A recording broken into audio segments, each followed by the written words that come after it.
Hi guys, welcome back to my channel. Today I'm going to show you how you can adjust or move the control layout position. So this is very useful for you who mainly use a left hand or you are a leftist. And this video made for beginner EA Sport FC Mobile 24. So previously this game is FIFA Mobile, so it changed and become EA Sport FC Mobile 24. So let's start. I give you example. So in the default, your control is on the right. This is skill control, and your move control is on the left.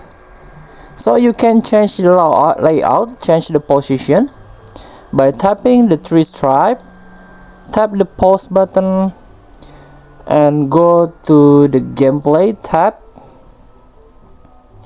and use this.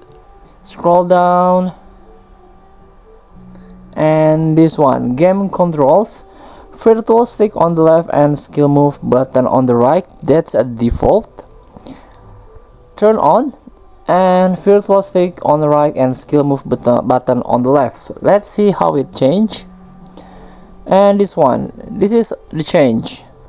So the move button is on the right and skill button is on the left. So please free to try. Thank you for watching. Don't forget to comment, like, and subscribe, and also click thanks button below. Enjoy the game.